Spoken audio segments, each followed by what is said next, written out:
couple of months ago, BMW showed us the M5 saloon, which is amazing, obviously. Now I present to you the M5 Touring.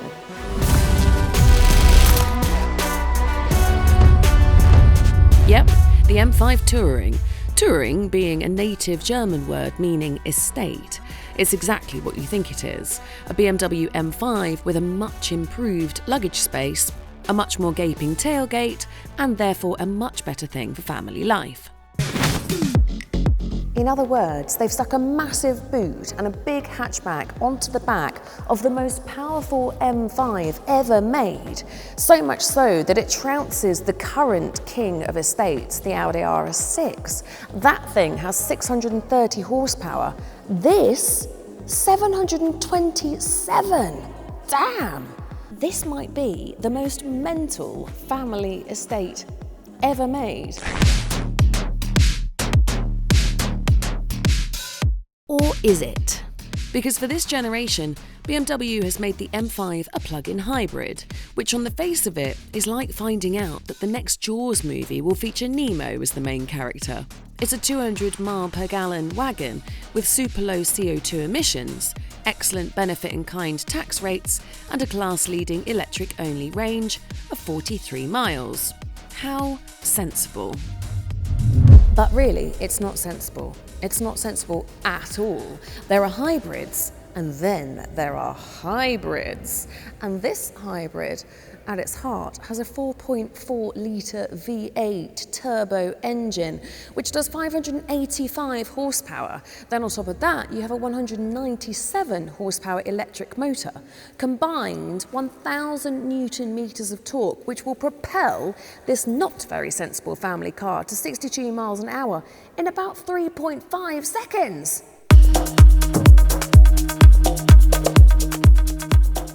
The power goes down through an 8-speed automatic gearbox driving all 4 wheels, albeit, because this is a proper M division car, you can choose to send 100% of the power just to the rear wheels. Get that back axle spinning like the tumble dryer you can now fit in the boot. Yes, the boot. I mean, that's one of the main reasons why you're here, isn't it? And here it is. But before we look into the big space, it's worth reminding you about the M5 Saloon video we did a couple of months back. Watch that and you'll get much more detail on what's powering this generation's M5. Link is in the description below. A glorious space, nice large opening for your bulkiest of items, lots of neat features, some underfloor storage, flush loading lip, 40-20-40 split rear bench operated using these handles here. It's all the space and flexibility you could possibly need. Same thing in the cabin. Space, flexibility, features, lots of USB ports, individual climate controls for each side, and because the M5 Touring has a slightly longer wheelbase than a bog standard 5 Series Touring, there's loads of leg space. In fact, the M5 is stretched in every direction, aside from being a few millimetres lower, but that's only because the ride height is dropped. Sport suspension, see? Yeah, let's take a look at this thing, shall we?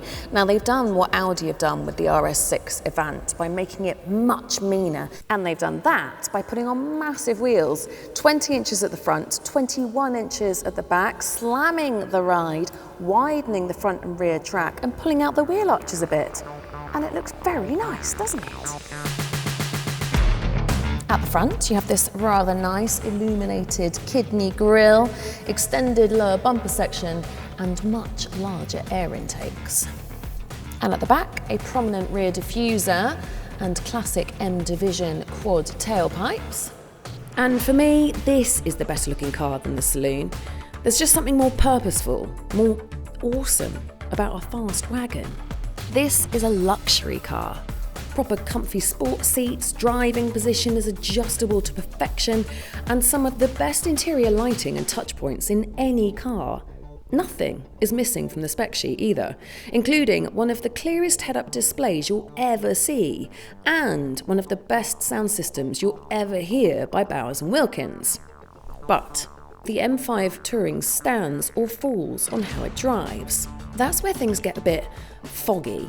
See, on one hand, the sheer amount of mechanical and electronic trickery that's gone into making this a proper driver's car is incredible. Press these little M buttons on the wheel and you open up all kinds of settings. Engine response, steering feel, stiffness of the adaptive damping, traction control options, boost level of the electric motor. It even has rear wheel steering to make the turn-in super rapid. It's serious stuff. But on the other hand, this car weighs about 2.5 tons. How on earth is BMW going to shift that sort of weight with feel and with fun? We'll let you know once we get behind the wheel, but to be honest, I have very high hopes. In the meantime, let us know what you think about the M5 Touring. Would you choose this over the RS6? Let us know in the comments.